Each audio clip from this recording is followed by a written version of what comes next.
नमस्कार, आप देख रहे हैं न्यूज़ वन इंडिया। मैं हूं आपके साथ सपना शर्मा। शुरुआत करते हैं बुलेटिन की। बागेश्वर धाम के महंत पंडित धीरेन्द्र शास्त्री दिल्ली एनसीआर में है। ग्रेटर नोएडा में बाबा बागेश्वर की श्रीमद् भागवत कथा का आरंभ शुरू है। बाबा बागेश्वर एक हफ्ते के लिए ग्रेटर नोएडा में भक्तों के बीच मौजूद है। इस दौरान दिव्य दरबार में भक्तों का जन सैलाब देखने को मिल रहा है। अभी खास रिपोर्ट देखिए। नमस्कार, न्यूज़ वन इंडिया आप देख रहे हैं और मैं हूं आपके साथ नैना शर्मा। और हम आज मौजूद हैं नोएडा के जैतपुर में, जहां बाबा का दरबार सज चुका है। ये सब धीरेन्द्र शास्त्री की एक झलक देखने के लिए आए हैं, उनसे बात करने के लिए आए हैं, उनसे अपनी परेशानी बताने के लिए आए हैं। और कहीं ना कहीं इन लोगों को उम्मीद है, मैंने कुछ लोगों से यहाँ पे बातचीत करी तो कुछ लोगों को तो ये भी उम्मीद है कि उनसे मिलने के बाद, उनसे बात करने के बाद उनकी जो परेशानियां हैं, उनकी जो बड़ी बड़ी परेशानियां हैं और उनके बच्चे हैं या फिर उनके परिवार में उनके परिजनों को जो भी रोगग्रस्त है या उन्हें कोई परेशानी है, वो बाबा से बात करने के बाद ठीक हो जाएगी। सुरक्षा की बात करें तो सुरक्षा के भी यहाँ पूरे पुख्ता इंतजाम किए गए हैं।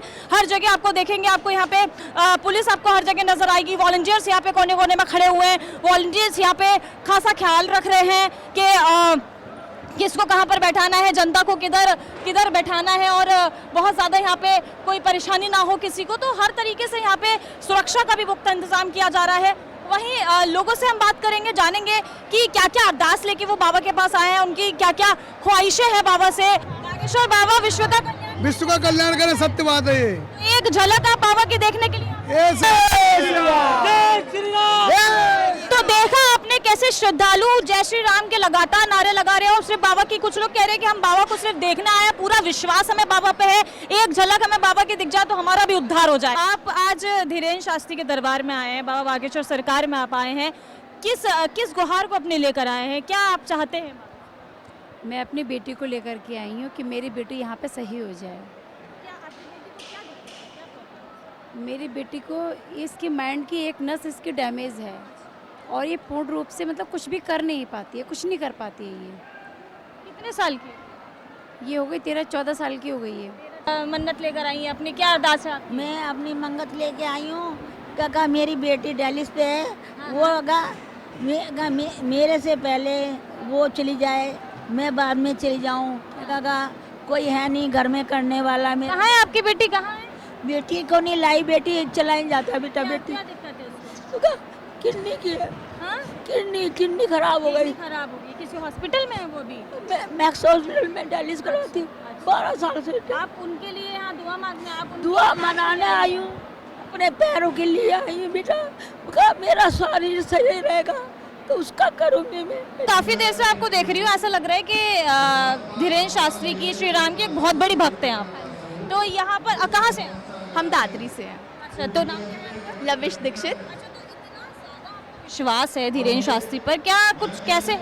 देखिए मैं बताती हूँ, मैं जब पढ़ रही थी एक्चुअली, उससे पहले मैंने देखा कि कोई बंदा बहुत ज़्यादा वायरल होता है। मैं किसी चीज़ से बहुत जल्दी अटैच्ड नहीं होती हूँ, तो मेरे को भी पहले लगता था कि यार मतलब सब अंधविश्वास भी हो सकता है, पर उस टाइम पे ये इतने उठे नहीं थे। तो मैं इनसे बहुत स्टार्टिंग से कनेक्टेड फील करती हूँ। तो जब मैंने उनकी बातें सुनी और जब मैंने उनको अपनी लाइफ में अप्लाई करा तो मुझे लगा यार बंदे में कुछ तो है, देखना चाहिए। फिर उसके बाद आप देख सकते हो उनके विरोधी कितने हो गए, तो मेरे को लगा कि शायद हो सकता है कि वो झूठ हो। लेकिन आप लोग देख सकते हो इतने सारे, मतलब इतनी परीक्षा, इतना मीडिया चैनलों के थ्रू भी उनका एक बाल भी बाका नहीं कर पाया, क्योंकि वो हमेशा कहते हैं कि सच चुप जरूर रहता है लेकिन जीत सच की ही होती है। तो इतना कई बार बीच में ऐसा हुआ कि शास्त्री जी के बारे में ये बातें कही गई कि ढोंग है या फिर ये सब पब्लिसिटी स्टंट है, बहुत सारी ऐसी बातें निकल के भी। आपको कभी ऐसा लगा?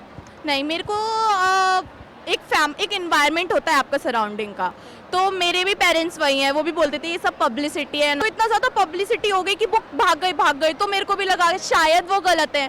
फिर जब मैंने उन पर डाउट कराया ना, वो उससे डबल एनर्जी से उसको एकदम उन्होंने बोलते ना क्लियर कर दिया, वो सिर्फ डबल एनर्जी से और अच्छे होकर आए। तो मैंने कहा मैं गलत इंसान पे डाउट करी, जो इंसान है ही नहीं, जो हमेशा बोलता है। उनकी बातें भी सुना करो तो वो बोलते हैं कि मेरे से नहीं भगवान से जुड़ो, और उनके थ्रू मैं हनुमान जी से बहुत ज़्यादा, मतलब एक गर्ल हनुमान जी के थ्रू बहुत ज़्यादा मोटिवेटेड हो गई, रिलीजन में बहुत ज़्यादा मानने लग गई उनको। तो अगर आपकी अर्जी आज लगती है, पर्ची आज लगती है, क्या बात करेंगी आप धीरे?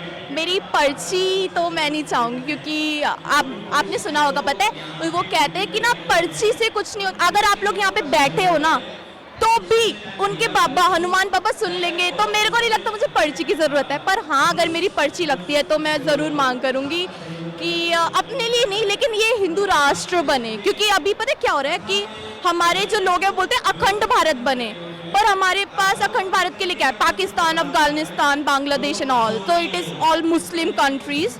सो हमारा जो पॉपुलेशन है, अगर वो लोग मिल जाते हैं और हमारा एक इंडिया हिंदू राष्ट्र हो जाता है, तो हमें एक स्पेशल राइट्स मिलेंगी, ताकि हमें कोई मतलब हमारा धर्म बहुत ज़्यादा सेंसिटिव भी इतना नहीं है। कि अभी एक मूवी भी आई थी आप लोग, अगर बाबा से पर्ची लगी तो सीधे मांग आपकी, आपको हमारा हिंदुस्तान हिंदू राष्ट्र बनाना है, ये मांग आप बाबा से? हाँ, हिंदू राष्ट्र भारत मुझे बनाना है और मेरा भी उसमें योगदान हो, मैं यही मांगना चाहूँगी। कहाँ से आप आए हैं? आए हैं बदरपुर से।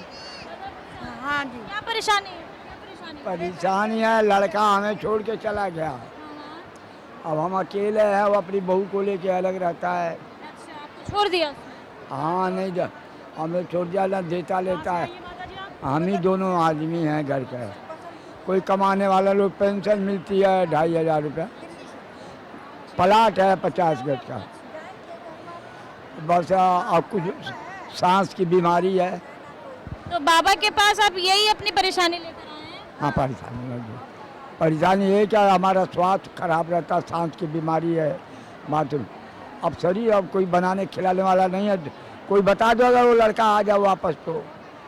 अच्छा, बाबा से आप ये पूछेंगे कि आप अपने लड़के को वापस कैसे बुला सकती हैं? मैं नहीं बुला, मेरी इच्छा नहीं है बेटा, बहू बहुत खराब है। कहाँ से आई हैं? हम अलीगढ़ से अलीगढ़ से आई हैं बाबा से मिलने। कोई अर्जी बाबा से क्या बात करें? अर्जी नहीं करी, पहली बार मिलेंगे। पहली बार मिलेंगे, सिर्फ दर्शन करने आए हैं? दर्शन करने आए, और बाबा तो आप ही से हम दर्शन से ही कष्ट काट देते हैं सबके। इतना विश्वास है आपको? हाँ, बाबा का विश्वास।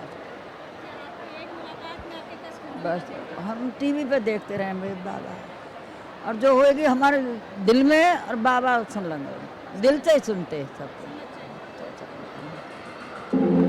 बाबा नागेश्वर धाम परम पूजनीय विश्वनंदिनी संत सम्राट भारत भूषण गीता मनीषी जो श्री रामभद्राचार्य जी महाराज के शिष्य हैं, तुलसी मठ के पीठाधीश्वर। और ये जो है 26 वर्ष में वीर हनुमान जी की तपस्या करके श्री राम भक्त बन के और जो जनरंजन कर रहे हैं, अच्छी बात है। तो देखिए, इंतजार की घड़ियां खत्म हो चुकी हैं और महाराज जी जो हैं आ चुके हैं। जी हाँ, हम बात कर रहे हैं बाबा बागेश्वर की। बाबा बागेश्वर यानी कि धीरेन्द्र शास्त्री मंच पर आ चुके हैं, अपने दरबार में पधार चुके हैं। इतने लंबे समय से भक्तगण उनका इंतजार कर रहे थे। जितने भी भक्त आपको दिख रहे हैं, दूर दूर से भक्त आए हुए हैं। कोई बिहार से आया, कोई मध्य प्रदेश से आया, कोई उड़ीसा से आया है। दूर दूर से जो है भक्त आए हुए हैं और उनका इंतजार कर रहे थे। 2 बजे से यहाँ पे भक्त उनका इंतजार कर रहे थे और अब आखिरकार इंतजार खत्म हो गया और बाबा बागेश्वर अपने चरण कमलों से यहाँ पर पधार चुके हैं। और यहाँ पर देखिए, दरबार में बैठे हुए हैं और बहुत ही खूबसूरत जो है मंजर है। यहाँ पर आप देख सकते हैं कि कैसे यहाँ पे भीड़ उमड़ी हुई है, कैसे लोगों को बाबा के दर्शन करने के बाद आनंद ही आनंद की प्राप्ति हो रही है।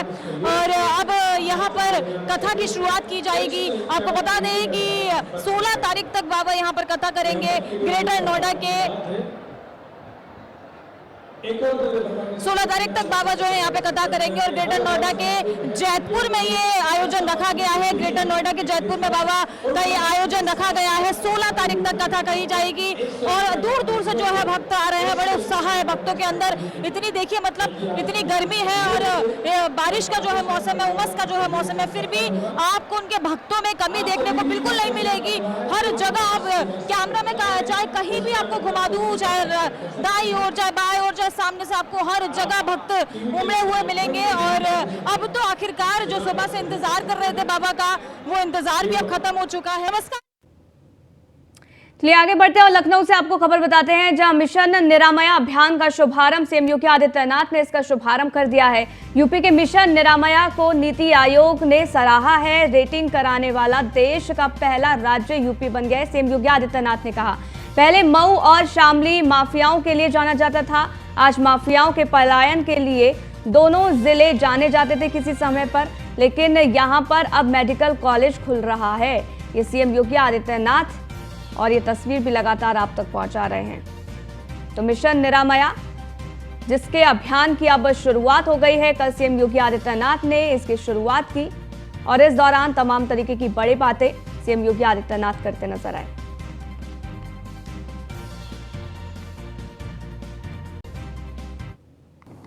उत्तर प्रदेश सरकार ने पिछले 6 वर्षों के दौरान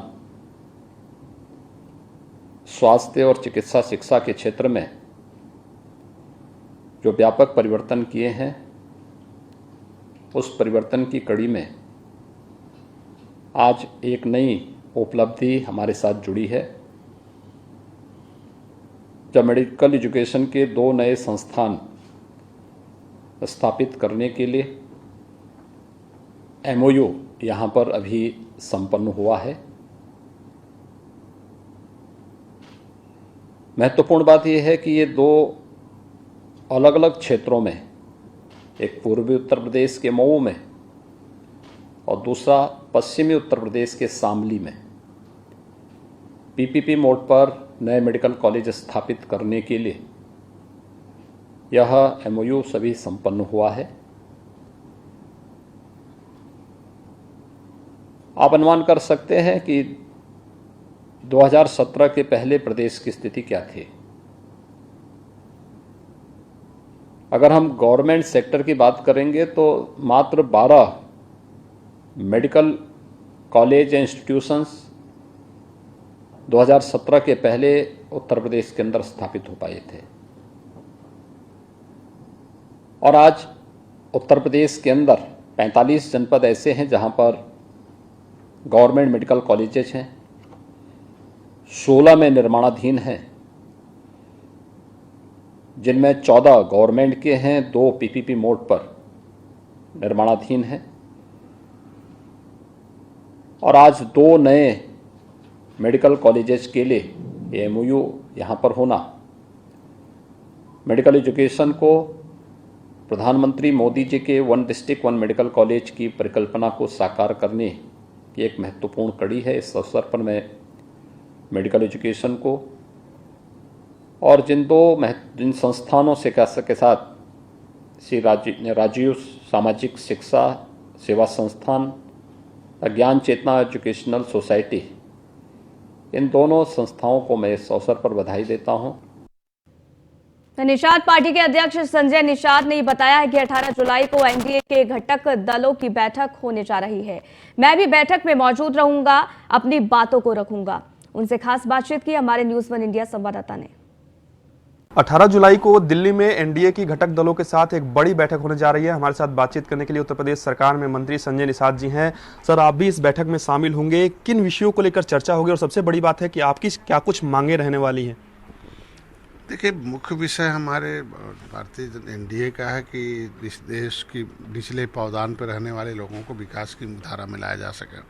देश को आज़ाद कराने वाले जातियां जो क्रिमिनल ट्राइब्स एक्ट से प्रभावित हैं, जिनको 193 जातियों ने देश को आज़ाद कराया था और उजाड़ा था, कानून बनाकर क्रिमिनल कास्ट घोषित करके, ऐसे लोगों की जो क्रिमिनल ट्राइब्स एक्ट की इंक्वायरी कमेटी का रिपोर्ट है, जो पिछली सरकारों ने इसे कूड़ेदान में डाल दिया था, पंथा सेमन एंगर criminal tribes act inquiry committee 1949-50, जिसमें 74 टाइप्स के जो उसमें उनको व्यवस्था देकर उन्हें विकास की मुद्दा, तो ऐसे तमाम मुद्दे हैं, राष्ट्रवाद के मुद्दे हैं कि जो पिछली मुगलों अंग्रेजों ने जिससे हमारी भारतीय संस्कृति को नष्ट कर रखा था, उसे फिर से पुनर्स्थापित कर सकें और हर जाति धर्म को विकास की मुद्दा में लाया जा सकता है बिना भेदभाव के। तो इस पर चर्चा निश्चित रूप से होती है, और जीत, और चूँकि इलेक्शन के समय जीत बहुत महत्वपूर्ण होता है, तो ऐसे में जीत कैसे सुनिश्चित की जाए और उस पर रणनीति बनती है। और मिलजुल कर, चूँकि एनडीए के घटक हैं हम हैं, जैसे अपना दल निषाद पार्टी, भारतीय जनता पार्टी उत्तर प्रदेश में, और प्रदेशों में दूसरे और भी घटक दल हैं, तो एक छतरी के नीचे आते हैं तो निश्चित रूप से चर्चाओं में आगे बढ़ते हैं और निश्चित रूप से जीत सुनिश्चित होती है। सर, चर्चा है कि ओम प्रकाश राजभर जी की मुलाकात गृहमंत्री अमित शाह जी से हो सकती है। हालांकि उनकी ओर से कहा गया है, अरविंद राजभर की ओर से, कि किसी भी तरीके का अभी आमंत्रण नहीं मिला है। हालांकि तमाम केंद्रीय मंत्रियों से हम लोग पूर्वांचल के विकास के हित में मुलाकात करते रहते हैं। आपको क्या लगता है कि वो भी इस बैठक में शामिल होंगे? अब भैया, भारतीय जनता पार्टी बड़े भाई है, उनका काम है वो क्या करते हैं क्या नहीं करते हैं, लेकिन अगर भैया आते हैं तो हमारा स्वागत है। भैया आएंगे तो उनका भी मुद्दा हमारा मुद्दा है, वो भी क्रिमिनल ट्राइब्स एक्ट की इंक्वायरी कमेटी, हम दोनों आदमी मिलकर आरक्षण के मुद्दे को जो हमने निर्णायक दौर पर पहुंचाया देगा, उसको धरातल पर लाने में कामयाबी मिलेगी। सर अगर हम बात करें तो आपका भी पूर्वांचल में काफ़ी वर्चस्व है, पकड़ है और निश्चित रूप से आपने भी भारतीय जनता पार्टी को काफ़ी मजबूत किया है और एक दौर था कि ओम प्रकाश राजभर भारतीय जनता पार्टी पर लगातार हमलावर रहते थे। आपको क्या लगता है कि क्या ज़रूरत पड़ गई कि ओम प्रकाश राजभर जी के साथ बीजेपी की नज़दीकियाँ इतनी बढ़ने लगी या वो नज़दीकियाँ बढ़ाने लगे? देखिए, हम लोग ऐसी ज़रूरत नहीं है। हम लोगों ने जो मेरी मेरी विचारधारा से सहमत हो, भारतीय राजभर भैया विचारधारा से सहमत थे, 2017 में थे, और अगर किसी कारणवश विचारधारा से हम सहमत थे नहीं, फिर विचारधारा से सहमत हैं, तो जो भी विचारधारा से हमारे सहमत हो वो उसका स्वागत होता है और कोई मजबूरी नहीं होती है। मजबूत होते हैं विचारधारा को मानने और उसे आगे बढ़ाने के लिए, जो भी आता है उससे विचारधारा और मजबूती से हम लोग लागू करते हैं। तो एनडीए की अपनी विचारधारा है, जो मैंने पहले बता दिया, उसे आते हैं तो लागू करने में आसानी होगी। एक आखिरी सवाल रहेगा सर, विपक्षी दलों की एक और बड़ी बैठक होने जा रही है। आपको लगता है कि तमाम विपक्षी दल अगर एक मंच पर आ जाते हैं तो भारतीय जनता पार्टी को चुनौती दे सकते हैं? देखिए, बटुरे जोगी मठ उजाड़ हैं। उत्तर प्रदेश में विपक्षी सपा और बसपा थी। 2019 में दोनों एक हो गए थे, आपने देखा होगा। जब उनके साथ में थे 2018 में इतिहास था। 2019 में वो दोनों अकेले हो गए और निषाद पार्टी 18% वोट लेके हम अलग के भारतीय जनता पार्टी के साथ आ गए। तो देख लीजिए, तो उससे बड़ा विपक्षी दल कौन हो सकता है जो 30 साल से सपा बसपा राज की हो। तो आज पूरे देश में जो विपक्षी दल हैं वो इस बात का इकट्ठा होकर प्रमाण दे रहे हैं कि हम किसी एक दल में ताकत नहीं है कि पूरे देश का, राष्ट्र का नेतृत्व कर ले। केवल मोदी के अंदर ताकत है कि जो देश का नेतृत्व कर सके हैं, इसलिए वो सर्टिफिकेट देने के लिए इकट्ठा होते हैं और इसलिए जनता सब जान रही है। धन्यवाद सर, हमारे साथ बातचीत करने के लिए। ये थे हमारे साथ बातचीत कर रहे थे उत्तर प्रदेश सरकार में मंत्री संजय निषाद, जिन्होंने न्यूज़ वन इंडिया से तमाम सारे विषयों पर बातचीत की। वीडियो अतुल के साथ पीयूष तिवारी, नई दिल्ली। 18 वहीं दिल्ली में एनडीए बैठक होने वाली है, इसे लेकर न्यूज़ वन इंडिया ने सुबह सपा अध्यक्ष ओपी राजभर से भी खास बातचीत की है। इस दौरान ओपी राजभर ने क्या कुछ कहा है, अब वो आपको सुनाते हैं। भारतीय जनता पार्टी और सुभाषपा के गठबंधन को लेकर तमाम तरह की अटकलें लगती आ रही हैं। अभी फिर से खबरें हैं कि 18 जुलाई को एक बड़ी बैठक हो सकती है, जिसमें राजभर जी अपने कुनबे के साथ भारतीय जनता पार्टी की थिंक टैंक कहने वाले अमित शाह से मुलाकात कर सकते हैं। क्या है बात, क्या जा रहे हैं अमित शाह से मिलने राजभर जी, खुद जानने के लिए हम बात करेंगे अमित शाह के दौरे के लेके ओपी राजभर जी से। राजभर जी, फिर से एक अटकलें, कयास, 18 जुलाई को आपकी एक बड़ी मुलाकात, उसके बाद गठबंधन का ऐलान। देखिए, हमको ना तो किसी का टेलीफोन है, ना कोई आमंत्रण पत्र है। 18 तारीख में बैठक जो हो रही है वो एनडीए की बैठक है। हमारी पार्टी से अभी समझौते के लिए कोई बात ही नहीं हुई, तो हम वहाँ क्यों जाएं? हम वहाँ मीटिंग में क्यों जाएंगे?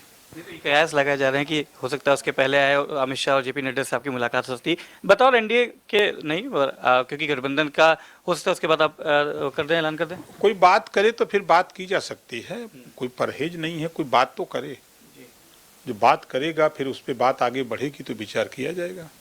बड़ा समय नहीं होता जा रहा है कि देख रहे हैं आप मुहाने पे, यहाँ पे एक तरह से देखा जाए तो कि अगस्त सितंबर के बाद से आप पूरे चुनाव मोड में होंगे 2024 के। उत्तर प्रदेश पूर्वांचल पे सबकी नजर रहती है, पूर्वांचल में राजभर की क्या अहमियत है ये सभी दल जानते हैं। तो जो पहले आएगा उसके पास राजभर के ऑप्शन खुला रहेगा। सबके लिए दरवाजा खुला है, हमारा दरवाजा बंद नहीं रहता है, सबके लिए खुला है। अखिलेश कमर डांड मेड़ का झगड़ा है, विचारों का झगड़ा है, विचारों का झगड़ा है, न हमारा डांड मेड़ का उनका झगड़ा नहीं है, विचारों का झगड़ा है। विचारों का झगड़ा। और बीजेपी से बीजेपी से कौन झगड़ा है? चीज पूछना चाहते हैं, मतलब उससे कोई झगड़ा नहीं, उससे कोई बैठ नहीं। देखिए, कोई भी दल हो, किसी दल से हमारा कोई झगड़ा नहीं है। झगड़ा हमारा सिर्फ विचारों का होता है। भाई, हम चाहते हैं जातिवार जनगणना। सत्ता में रहे अखिलेश जी, याद नहीं आया। सत्ता में बीजेपी रही और है, याद नहीं आया। बसपा रही सत्ता में, कांग्रेस रही, याद नहीं है। आज कांग्रेस भी कह रही है कि जातिवार जनगणना, सपा भी कह रही है, जदयू धन भी अलॉट कर दिया और आदेश भी दे दिया जातिवार जनगणना का। तो जो पूर्व मुख्यमंत्री हैं उनसे तो बेहतर वो आदमी है ना समाज के प्रति। इस नाते हम इसी वही बात है ना कि नीतियों की बात हम कह रहे हैं कि भाई अगला इस तरह कर रहा तो आपने क्यों नहीं किया, आज आपको याद क्यों आया? सवाल ये है। विपक्षी एकता की जब बैठक हुई थी पटना में, उसमें तो आपको बुलाया नहीं गया था। भैया मेरे, अच्छा ये बताओ, एक का संग है सबके ने उतार दी जाइए। तब अगर एकता आपको बनानी है तो जितने लोग बीजेपी के खिलाफ है उनको बुलाया जाएगा ना। वहाँ पे आप विपक्ष की एकता की जब बात करते हैं राजभर जी, तो माना जाता है कि राजभर कहीं ना कहीं बीजेपी के साथ हैं। और जब आपसे पूछा जाता है मायावती को क्यों नहीं बुलाया गया? उनके बाद ठप्पा लगा हुआ बी टीम बताया जाता है बीजेपी की। तो सपा भी तो बी टीम है, तो बुलाई गई थी ना, बी टीम है। जो जीता वो ए टीम, जो हारा वो बी टीम। तो दिल्ली जितने लोग हारे हुए हैं सब लोग बी ए टीम है ना। बीजेपी ए टीम और कहा है ये टीम है, सारे हुए लोग बी टीम है। ये सवाल क्योंकि राजवीर सबका कयास है और निश्चित तौर से 2020 का चुनाव देखा था बीजेपी के लिए। पूर्वांचल अगर देखेंगे आपके बगैर तो उतना अच्छा नहीं रहा था। पश्चिमी उत्तर प्रदेश में चलो ठीक है, आप जयंत चौधरी आप पे नजर है। जयंत चौधरी पश्चिम के लिए बहुत इंपॉर्टेंट है, सब जानते हैं। और पूर्वांचल के अगर राजभर को रखेंगे तो जो बेल्ट है पूर्वांचल की उसमें बहुत इंपॉर्टेंट। क्या यही वजह है कि आप इंतजार कर रहे हैं कि कोई पार्टियां आपसे आके मिले, आप अपनी तरफ से पहल नहीं करेंगे? नहीं, हम करें, बताए ना 7 अक्टूबर जो डेट रखे हैं, जुलाई भर अपने पार्टी के संगठन की समीक्षा कर रहे हैं।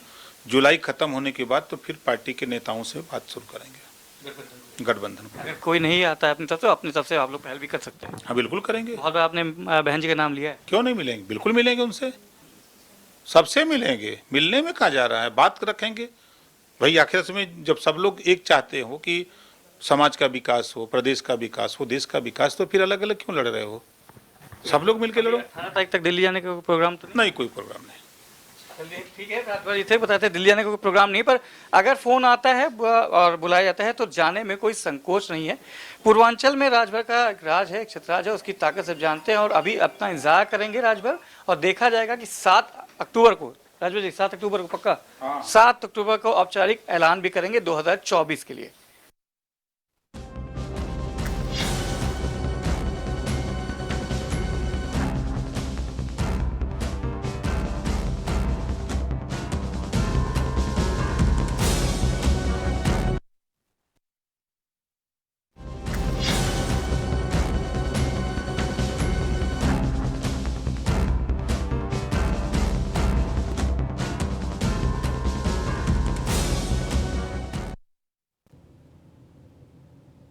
वहीं 18 जुलाई को विपक्ष की बेंगलुरु में बैठक होनी है। वहीं एनडीए भी 18 जुलाई को ही अपने कुनबे को सहेजने के लिए बड़ी बैठक करने वाला है। जाहिर है यूपी बड़ा प्रदेश है और दिल्ली की सत्ता में यूपी का अहम रोल रहता है। बीजेपी इसलिए यूपी में मिशन 80 पर तेजी से काम भी कर रही है। यूपी में कई छोटे दल सुबह सपा, आरएलडी बीजेपी के साथ आ सकते हैं। अब ये रिपोर्ट देखिए।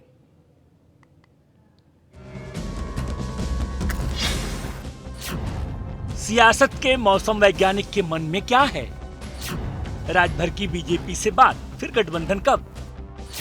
राजभर की डिमांड मानेगी बीजेपी? राजभर का यू टर्न। सुभाषपा अध्यक्ष ओपी राजभर कब क्या बोल दें, किसके साथ गठबंधन कर लें, ये कुछ भी निश्चित नहीं।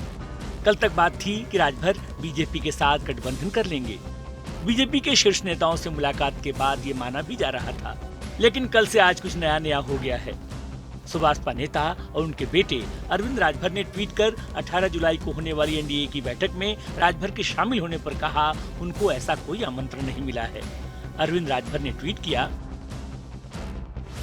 एनडीए की होने वाली 18 जुलाई की बैठक के लिए सुभाषपा को कोई आमंत्रण पत्र नहीं मिला है और न ही अभी तक बीजेपी के किसी बड़े नेता से कोई वार्ता हुई है। पार्टी जब भी बात करेगी तो सामाजिक न्याय के लिए और जातिगत जनगणना, समान शिक्षा, निशुल्क स्वास्थ्य, राजभर जाति को अनुसूचित जनजाति का दर्जा, बिजली बिल माफी, पूर्वांचल राज्य जैसे मुद्दे पर सहमति जब तक नहीं बन जाती तब तक कोई गठबंधन की कोई औपचारिक घोषणा नहीं होगी। भाजपा के मंत्रियों और नेताओं से जनता के कार्यों को लेकर मिलने का क्रम जारी रहेगा ताकि जनता के कार्य सार्थक हो सकें। अरविंद राजभर, नेता सुभाषपा।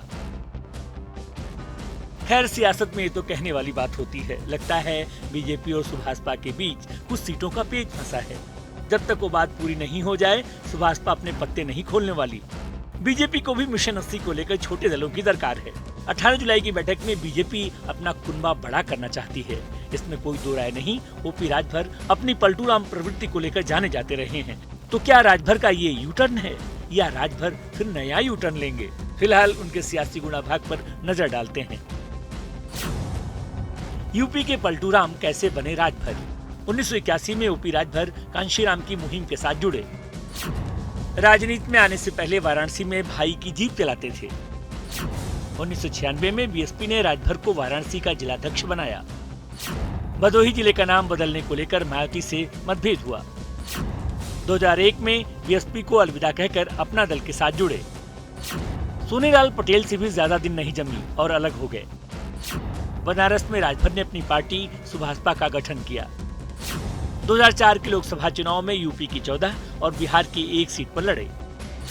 सारी सीटों पर सुभाषपा की जमानत जब्त हो गई। 2007 के विधानसभा चुनाव में 97 सीटों पर प्रत्याशी उतारे। इस बार भी लगभग सारी सीटों पर जमानत जब्त हो गई। साल 2009 में लोकसभा चुनाव में अपना दल से समझौता किया। इस बार भी कोई सीट नहीं जीत पाए। 2010 में बिहार विधानसभा चुनाव में 6 प्रत्याशी उतारे। सारे प्रत्याशियों की फिर से जमानत जब्त हो गई। 2012 में मुख्तार अंसार की पार्टी कौमी एकता दल से समझौता किया। कौमी एकता दल 2 सीटों पर चुनाव जीत गई। राजभर की पार्टी सुभाषपा की 52 सीटों में से ज्यादातर पर जमानत जब्त हो गई। 2014 के लोकसभा चुनाव में 13 सीटों पर प्रत्याशी उतारे, सभी हार गए। खुद ओपी राजभर देवरिया की सलेमपुर सीट से चुनाव लड़े और बुरी तरह हारे। 2017 में बीजेपी से समझौता किया। अपने कोटे की मिली 8 सीटों में पहली बार 4 प्रत्याशी जीत गए। बीजेपी के साथ अफसरों की तैनाती के मुद्दे पर खटपट शुरू हो गई। 2019 के लोकसभा चुनाव में दोनों अलग हो गए। 2022 के चुनाव में सपा के साथ गठबंधन किया। कोटे में मिली 18 में से 6 सीटें जीत गए। बहरहाल नई परिस्थिति में राजभर और बीजेपी का मेल अभी कुछ शर्तों के पेट में फंसा दिखता है। 18 जुलाई तक बात बनेगी या सियासी ऊंट किसी और करवट लेगा, ये देखने वाली बात होगी। सियासी पंडित भी इस पर कुछ आकलन नहीं कर पा रहे। Bureau report, news 1 India.